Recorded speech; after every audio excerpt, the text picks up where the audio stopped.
इस बुद्धिजीवी की सम्मेलन और बैठक में मेरे साथ उपस्थित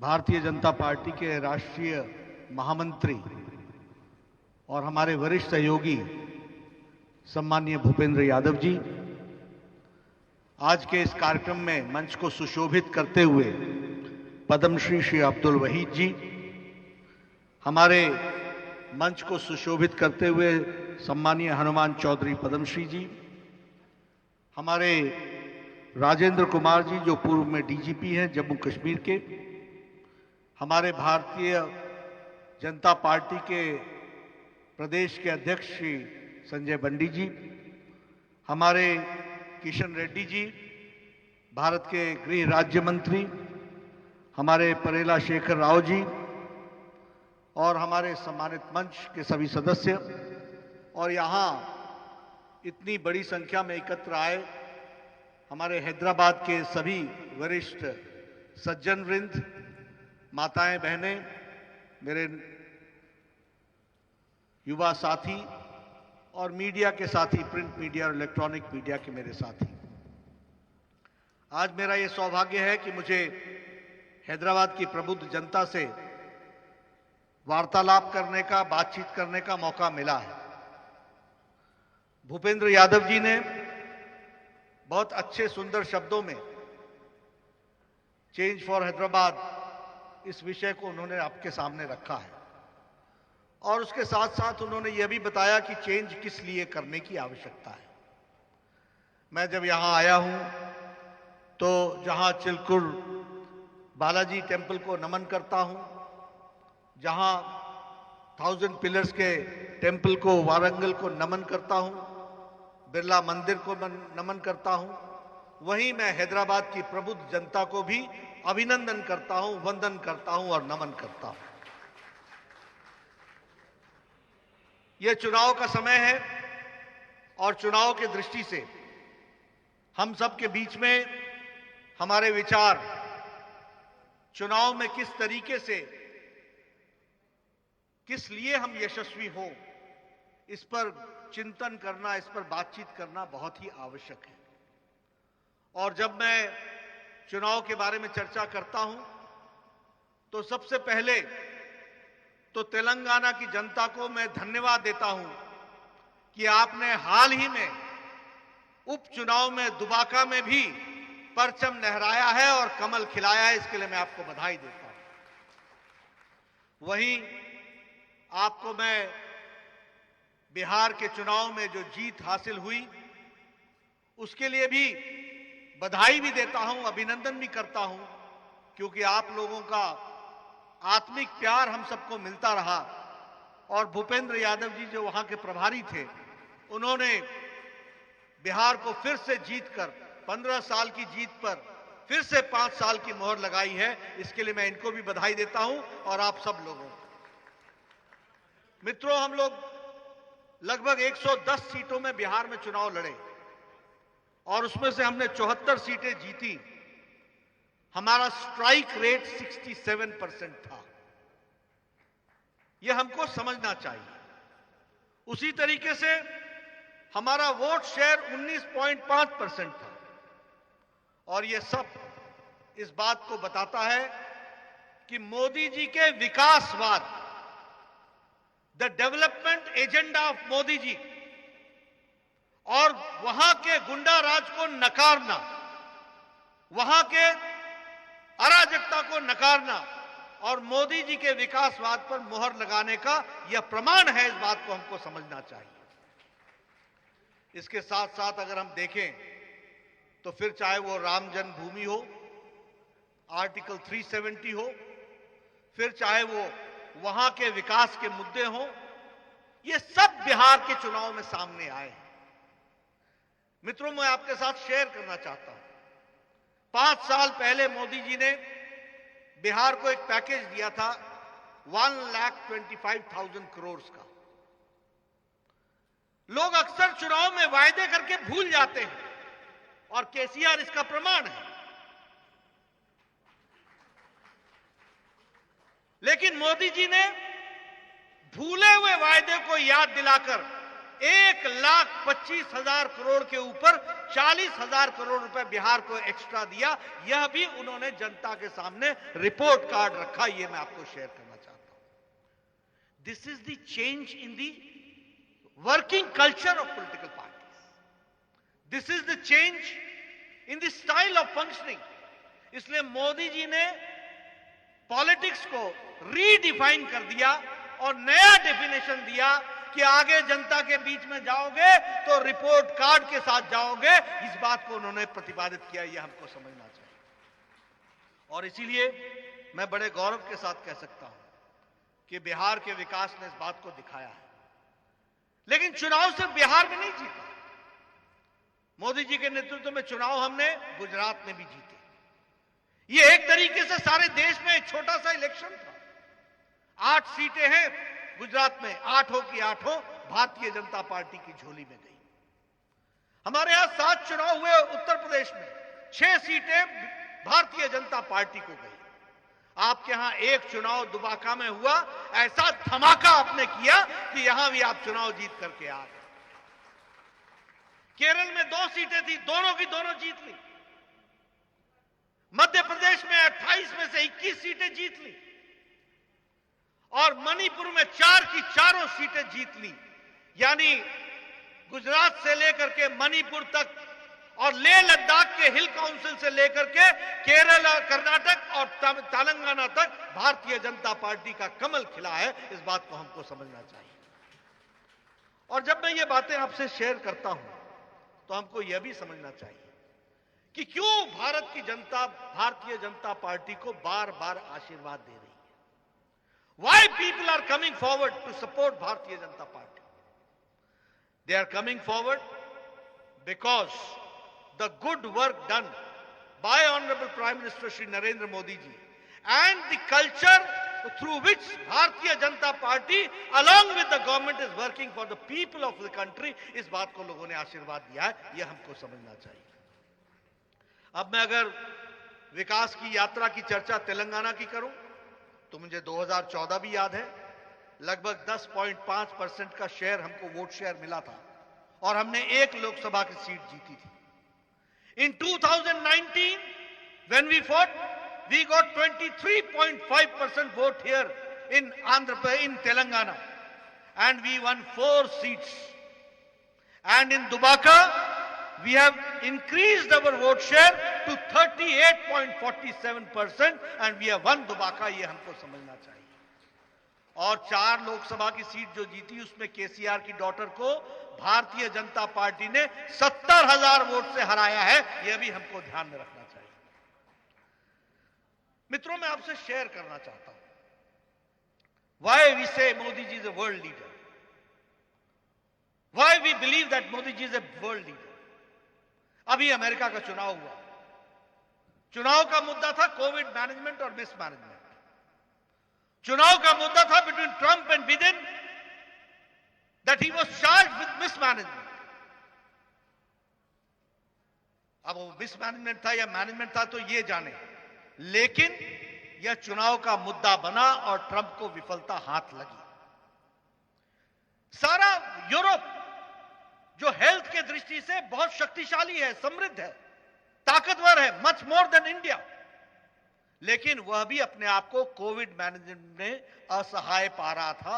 They were feeling that their systems are collapsing and they are not able to sustain the health systems. लेकिन here Prime Minister Modi led the country from the front और 130 करोड़ देश में बोल्ड डिसीजन लेकर के, टाइमली लॉकडाउन लेकर के 130 करोड़ की जनता को बचाने का काम किया तो नरेंद्र मोदी जी ने किया है। यह हमको ध्यान में रखना चाहिए। And not only that, I keep on saying this. You see, I've been a health minister, I know. We had only one testing lab with 150 centers, and that was National Institute of Virology. Our capacity to test corona was only 1,500. We did not have a dedicated hospital for corona. We did not have a dedicated bed for corona. That was the situation. when Modi ji took a bold decision to lock down. And with that lockdown, during that period, Prime Minister Modi, there was no manufacturer who was making personal protection equipment. There was no manufacturer who was making ventilator. Prime Minister Modi ने lockdown की अवस्था में 1600 dedicated corona hospital खड़े किए, 1600 dedicated hospital. The testing capacity increased from 1500 to 15 lakh per day.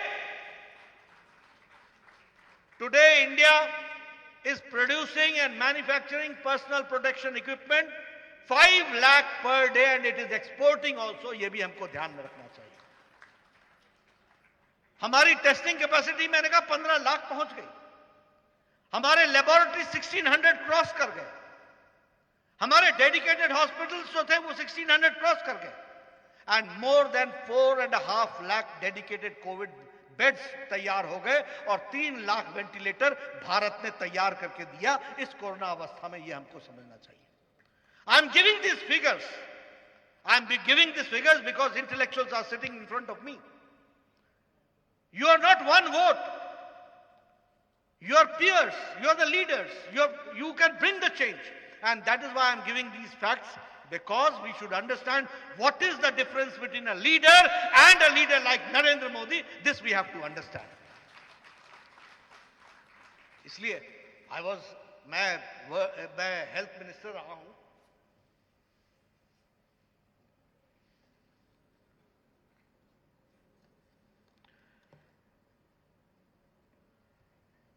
मैं health minister रहा हूं.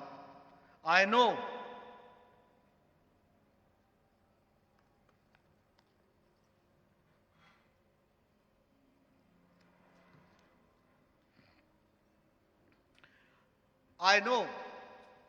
that on international forums how India was taken before 2014.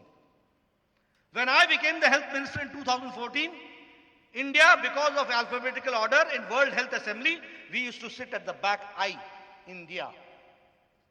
But when Modi ji came with Ayushman Bharat, the leader, the Director General of World Health Organization, Dr. Tedros said, "Where is Mr. Nadda?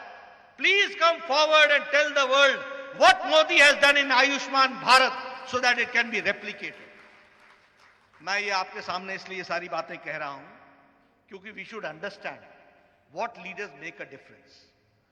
ये corona crisis में doctor Tedros ने और UN के secretary general ने कहा that Modi has given an example that he has not only addressed the health issue but he has also addressed the economic issue. And he has given an economic subsistence level. He has tried to see that how 130 crore people survive during lockdown, and he has taken care of that. He has addressed the economic issues. और उसकी जब हम बात करते हैं तो हम ये गौरव के साथ कह सकते हैं 8 करोड़ बहनों को 3 महीने के लिए एक गैस सिलेंडर, 3 गैस सिलेंडर दिए गए. 20 करोड़ बहनों को 500 रुपए, 1500 रुपए ड्यूरिंग लॉकडाउन पहुंचाया गया थ्रू डीबीटी, जनधन योजना के खाते में. और वो महिलाओं को पहुंचाया गया इसलिए कि महिलाएं घर चलाती हैं और उनका चूल्हा जलता रहे, इसकी व्यवस्था हो, इसलिए ये किया गया. अब you see the difference of how leaders change the country, how the leaders change the situation. एक प्रधानमंत्री थे स्वर्गीय राजीव गांधी, कहते थे 1 रुपए भेजता हूं 85 पैसे रास्ते में खर्च हो जाते हैं. एक प्रधानमंत्री नरेंद्र मोदी हुए जिन्होंने लाल किले के प्राचीर से कहा कि जनधन में खाता खोलो, जीरो अकाउंट पर खाता खोलो and we will help you. और उस समय कांग्रेस पार्टी ने मजाक उड़ाया था कि क्या भारतीय जनता पार्टी के प्रधानमंत्री नरेंद्र मोदी लाल किले से खाता खुलवा रहे हैं.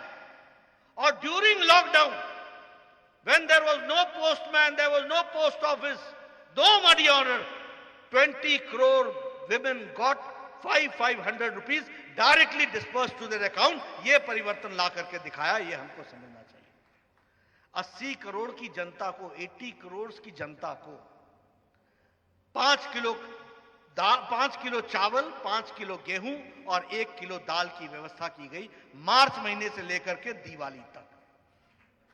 You see how poor people have been taken care, किस तरीके से उनकी चिंता की गई है।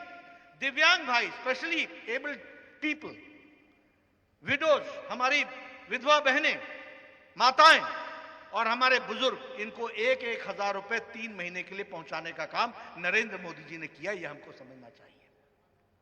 आत्मनिर्भर भारत, यह आत्मनिर्भर भारत क्या है? This is converting an opportunity, अवसर को, आपदा को अवसर में बदलने का तरीका है। कैलामिटी को, ट्रेजेडी को एक अवसर में, अपॉर्चुनिटी में बदलने का तरीका है। और वो कैसे है कि 3 लाख करोड़ रुपए एमएसएमई सेक्टर में फिर से उनको रिवाइटलाइज करने के लिए देने का प्रावधान किया गया। इतना ही नहीं, इसके साथ साथ 1 लाख रुपए फार्म सेक्टर में खर्च होगा, फार्म सेक्टर में, यानी एग्रीकल्चर में। एंड एग्रीकल्चर में the money will be spent by the people, that is the farmers, producers, organizations. They are going to spend, they are going to decide how the value addition can be done in agricultural sector, in the produce of agricultural sector, how they can think about linkages to the mandi, उसके लिए वो कैसे काम कर सकते हैं, इसका इंतजाम करने की बातचीत उसमें जोड़ी गई। हमारे 50 लाख स्ट्रीट वेंडर्स को 5 से 10,000 रुपए उनको मिल सके, इसकी व्यवस्था की गई, ताकि हम आत्मनिर्भर भारत की दृष्टि से खड़े हो सके और उसकी हम चिंता कर सके। इस बात को उसमें करने का प्रयास हुआ है। Friends, here I would like to also urge upon you, आपसे मैं रिक्वेस्ट करने आया कि आत्मनिर्भर भारत में we should be vocal for local. उसके लिए हमको काम करना चाहिए। फिर चाहे वो यहां का बिद्री क्राफ्ट हो, चाहे वो यहां का बटीक पेंटिंग्स हो, चाहे वो पोचमपल्ली का हैंडलूम्स हो, इस पर हम इनको कैसे वर्ल्ड का ब्रांड नेम दे सकते हैं, इस पर हमको काम करना चाहिए। और इस पर फुल सपोर्ट मोदी जी का है, इसको भी हमको समझना चाहिए। This is also the schemes which we have to understand. Friends, when I talk about the good schemes which has been implemented, जिसके कारण लोग आज बारंबार मोदी जी को शाबाशी दे रहे हैं, मुहर लगा रहे हैं और उनकी नीतियों को अपने तरफ से एक साधुवाद दे रहे हैं, उसके कारणों को भी हमको समझना पड़ेगा। जब हम स्वच्छ भारत की बात करते हैं, आपको याद होगा कि प्रधानमंत्री जी ने अगेन 2014 में लाल किले के प्राचीर से कहा था कि स्वच्छता के लिए हमको काम करना है, स्वच्छता के लिए। और उस समय भी लोगों ने कहा था, विशेष करके कांग्रेस ने, कि what Modi ji is talking from Lal Qila प्राचीर, from the ramparts of Lal Qila, he is talking about swachhata. ये कोई इशू है? आपको जानकर के खुशी होगी कि लगभग 11 crore toilets have been made, have been constructed. और 11 करोड़ का मतलब होता है कि 11 करोड़ महिलाओं को इज्जत देने का काम किया। यह हमको समझना चाहिए। आप सब लोग शहर में रहते हैं, मैं भी आपके ध्यान में कितना होगा, लेकिन भारत के गांव में हमारी बहनें सनसेट का इंतजार करती हैं for the natural needs, and sunrise के पहले वो अपने नेचुरल नीड्स को पूरा करती हैं। ये सिचुएशन थी। You can understand what was the plight of women. लेकिन 11 करोड़ इज्जत घर दे करके, और if I talk about Telangana, 29 lakh इज्जत घर have been provided in Telangana. That is what we have to understand. और आपको मालूम होगा कि यूएन ने नरेंद्र मोदी जी को इसके लिए अवार्ड भी दिया, इस स्वच्छता अभियान के लिए उसको अवार्ड भी दिया, वो भी हमारे ध्यान में है। When we talk about Ujjwala, 8 lakh women got gas connection along with cylinder. अब ये भी सिलेंडर इज नॉट ओनली कि आपको सिलेंडर दे दिया, this is a health issue. इसके पहले जब लकड़ी के चूल्हे जलते थे तो उसमें जो धुआं बहने लेती थी led to the pulmonary diseases, but they have been empowered, and that is how we should look towards this aspect also. You talk about Ujala Yojana, you talk about Saubhagya Yojana, you talk about Ayushman Bharat. 50 crore लोगों को 5 लाख रुपए का health cover दिया गया है. And I'm sorry to say that KCR has not allowed this to be implemented in the land of Telangana. This is your leader, which we have to understand. And how many people are there? 26 lakh families इसके implementation मिलती, so 26 lakh families are deprived of 5 lakh health cover every year basis पे मिलने से उसको deprive किया गया है। यह भी हमको ध्यान में रखना चाहिए। यहां हम लोगों ने All India Institute of Medical Sciences Bibi Nagar में, यादगिरी में इसको खोलने का प्रयास किया गया है and 1028 crore rupees are being spent for that. This is again a gift from the prime minister to the people of Telangana. This we have to understand. सैनिक स्कूल खोलने का प्रयास हुआ है। हैदराबाद के लिए नई नई स्कीम्स को लेकर के आने का प्रयास हुआ है, चाहे वो enhancement of metro schemes ho, all schemes have been supported by the central government. That is what we have to understand and हमको उसके लिए काम करना चाहिए। मित्रों, जब मैं एक बात आपसे कहना चाहता हूं, when we talk about the Hyderabad election, I was astonished। मेरे आने के पहले ये कहा गया कि गली के चुनाव के लिए राष्ट्रीय अध्यक्ष आ रहा है। Now you understand the mentality. You understand the mentality of the leader. It is a disrespect to the electorate of Hyderabad. That is what we have to understand. In democracy, Hyderabad gali hai. 74 lakh voters, 5 Lok Sabha seats, 24 Vidhan Sabha, and more than 1 crore population. ये इनको गली दिखती है। और अगर आपको दिखती है तो आपको दिखे, हम आपके भ्रष्टाचार को नस्तो नाबूद करने के लिए हर जगह जाएंगे। इस बात को आपको ध्यान रखना चाहिए और उसको लड़ाई लड़ेंगे और फ्रंट से लड़ेंगे। क्या है आजकल? Me, my family and my friend. कौन है मैं?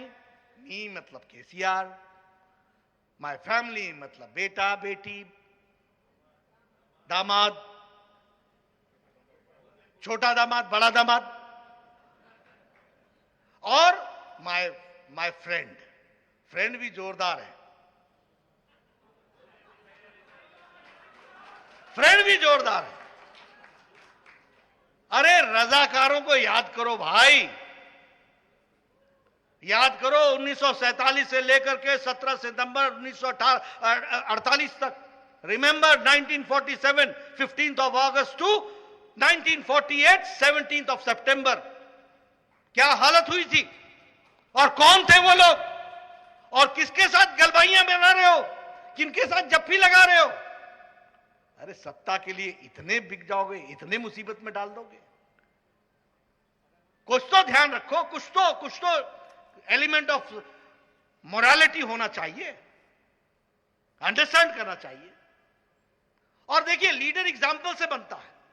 एक तरफ हमारे लीडर हैं who leads the country from the front, who's always there, चाहे वो लद्दाख में वहां अपने बॉर्डर्स पर जाने की बात हो, चाहे कोरोना से लड़ने का सवाल हो, सबसे आगे नरेंद्र मोदी जी ने देश को लीड किया है, यह हम सब जानते हैं। और यहां आपके यहां क्या है? घर से ही नहीं निकले, घर से ही नहीं। मुझे बताया गया कि 5 साल हो गया सेक्रेटेरिएट गए हुए और सेक्रेटेरिएट तोड़ भी दिया। अब देखो लीडर कैसे दिखता है, एग्जाम्पल से दिखता है। ये एग्जाम्पल समझो। जो वास्तु से डर जाए वो जनता का क्या भला करेगा? अरे जनता ने वोट दिया था, तुम जनता की सेवा करने के लिए दिया था। आप बताइए भ्रष्टाचार चल रहा है कि नहीं चल रहा है? चल रहा है कि नहीं चल रहा है? वो प्रोजेक्ट कौन सा था, क्या नाम था उसका? 32,000 करोड़,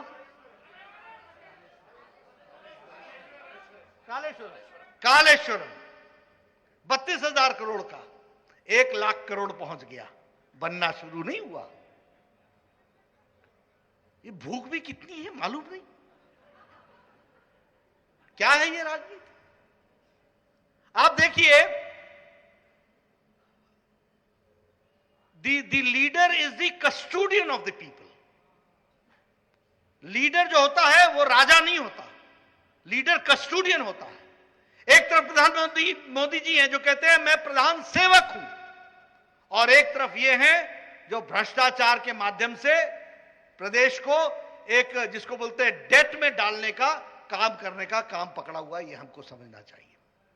इसलिए मैं आपसे ये निवेदन करने आया हूं। हैदराबाद की तस्वीर बदलनी है कि नहीं बदलनी है? हैदराबाद की चमक में आपको ऑल इंडिया सेंट्रल गवर्नमेंट के स्कीम्स दिखते हैं कि नहीं दिखते हैं? मेट्रो दिखता है कि नहीं दिखता है? Full support from the central government से मिला कि नहीं मिला? एनहांसमेंट हुआ कि नहीं हुआ? All India Institute of Medical sciences दिया कि नहीं दिया? और हम जो पैसा भेजते हैं उस पर यहां भ्रष्टाचार होता है कि नहीं होता है? अगर ये सब रोकना है तो हैदराबाद में भी मैं गली शब्द नहीं बोलूंगा, every respected road, every respected house has to be respected, और उनको अच्छे जीने का तरीका मिले, इसके लिए हैदराबाद खड़ा हो, इसके लिए हमको काम करना है। हमारे लोगों ने भी आपसे वायदे किए हैं। महिला शक्ति के सशक्तिकरण के लिए मेट्रो में चलने के लिए फ्री फैसिलिटी की बात की है, बसेस की बात की है। उसी तरीके से अन्य चीजों के बारे में वायदा किया गया है। हाई क्वालिटी वाईफाई के बारे में बातचीत की गई है। एक हैदराबाद, ग्रेटर हैदराबाद किस तरीके से सुंदर हो सके उसकी चिंता करने की बात की गई है। लेकिन मैं इससे पहले कहता हूं, कोई भी जगह सुंदर तब होती है जब सुंदर रखने वाला ईमानदार नेता होता है और ईमानदार पार्टी होती है। नहीं तो क्या होगा? एक लोटा है, एक बकेट है, ऊपर से हम पानी डालते जाएंगे, नीचे छेद होगा, निकलता जाएगा, निकलता जाएगा। तो आपको एक ऐसा बर्तन चाहिए जो सॉलिड हो, नीचे से लीक ना हो, और उसका गारंटी अगर कोई दे सकती है तो भारतीय जनता पार्टी दे सकती है। इसको हमको समझना चाहिए।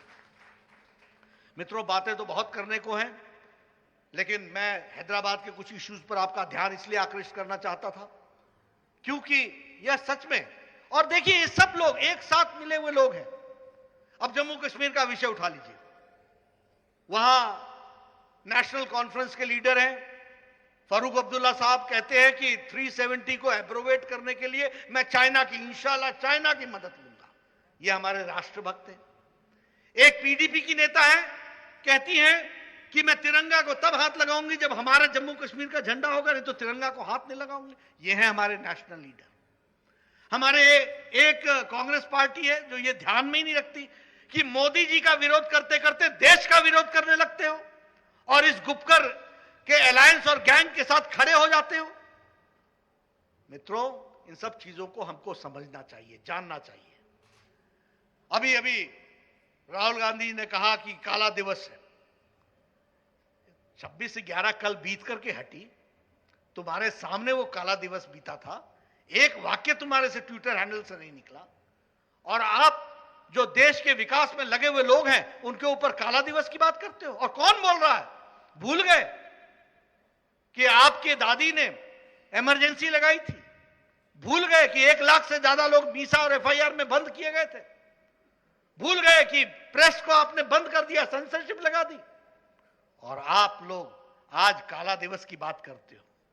आप मन से क्या विचार रखते हो इसका एक जीता जागता प्रमाण है। मैं एक ही बात कहना चाहूंगा, दे आर ऑल वन। एक ही लक्ष्य है सबका, भ्रष्टाचार। एक ही लक्ष्य है, वायदे करो भुला दो। एक ही लक्ष्य है, अपने परिवार को बढ़ाओ। बताइए, ये सारी पार्टियां परिवार को बढ़ा रही हैं कि नहीं बढ़ा रही हैं? एक परिवारवाद का जाल बिछ रहा है कि नहीं बिछ रहा है? इंडियन नेशनल कांग्रेस भी इससे बाहर और अछूती नहीं है। ये भारतीय जनता पार्टी अकेली पार्टी है जो लोगों की पार्टी है, और लोगों से निकल करके आगे बढ़ने वाले एक साधारण परिवार से भारत के प्रधानमंत्री मोदी जी बन सकते हैं, अमित शाह जी गृह मंत्री बन सकते हैं, राजनाथ सिंह जी हमारे रक्षा मंत्री बन सकते हैं, और पार्टी को नया जागरण दे सकते हैं। साधारण परिवार से आने वाला संजय बंडी, कृष्ण गारू, ये लोग आपको लीड कर सकते हैं। ये भारतीय जनता पार्टी में संभव है। साधारण परिवार से आने वाले हमारे भूपेंद्र यादव पार्टी को एक नई दृष्टि दे सकते हैं, दिशा दे सकते हैं। ये हमको ध्यान में रखना चाहिए। And this is our intrinsic strength. ये हमारी आंतरिक ताकत है, ये हमारा आंतरिक लोकतंत्र है। और इसलिए ये सब लोग सूनर और लेटर, मुझे पता चला गया कि मैं जाऊंगा और सारे देश में एंटी बीजेपी पार्टियों को इकट्ठा करूंगा। अरे ऐसा क्यों नहीं बोलते हो कि मैं निकलूंगा और मैं सारी फैमिली पार्टी को फैमिली बनाऊंगा? ऐसा बोलो ना, birds of a feather flock together, एक साथ इकट्ठे होते हैं। इसलिए कोई फर्क नहीं है, थोड़ा सा फेदर का रेंज होता है ना, शेड, पंख भी एक जैसे नहीं होते ना, शेड होता है। तो ये सब शेड्स हैं, पर पंख एक ही रंग का है, ये ध्यान में रखना चाहिए, ये इनका एक ही काम है। इसलिए मित्रों, मैं बहुत से विषय आपके सामने रखना चाहता था, लेकिन मैंने कुछ विषय आपके सामने रखे हैं। नेशनल इंटरेस्ट के विषयों को आपके सामने रखने का प्रयास किया है। भारतीय जनता पार्टी एक अकेली पार्टी है जो जनता की सेवा में जुटी हुई है, और मैं चाहता हूं कि हैदराबाद में भी आप पूरा समर्थन करें। कल हमारे योगी जी यहां आएंगे, वो आपको बताएंगे कि रजाकार क्या होता है और बाकी क्या होता है। परसों हमारे भारत के गृह मंत्री आएंगे, श्रीमान अमित शाह जी, उनका भी यहां पर कार्यक्रम है। हम पूरी ताकत और शिद्दत के साथ चुनाव लड़ते हैं, और यह जो मैंने कहा कि इसको गली का चुनाव कहना, यह हैदराबाद की जनता का निरादर है, और उनको आदर देकर के नई हाइट्स पर ले जाने के लिए हैदराबाद के लिए हम काम करेंगे, इस बात का आपको विश्वास दिलाते हैं। आपने मेरी बात सुनी, आप सबका बहुत बहुत धन्यवाद। ज्यादा समय न लेता हुआ, क्योंकि चुनाव की घड़ी है, आगे भी कार्यक्रम लगे रहते हैं, तो उसमें भी जाना पड़ेगा, पर आप सबके दर्शन हुए, बहुत अच्छा लगा, और आपने मेरी बात बड़े ध्यान से सुनी। इसको आप आगे बढ़ाइएगा, और आप सब लोग जो लीडर्स ऑफ द सोसाइटी हैं, डॉक्टर्स हैं, इंजीनियर्स हैं, हमारे विभिन्न क्षेत्रों को लीड कर रहे हैं, लॉयर्स हैं, सबसे मेरा निवेदन है कि आप समाज में भारतीय जनता पार्टी के पक्ष में अपना कार्यक्रम को आगे बढ़ाने में, और हैदराबाद एक खुशहाल हैदराबाद बने, इस काम को करने में आप सब अपना योगदान करें। इन्हीं शब्दों के साथ बहुत बहुत धन्यवाद। जय भारत, जय तेलंगाना, जय हैदराबाद।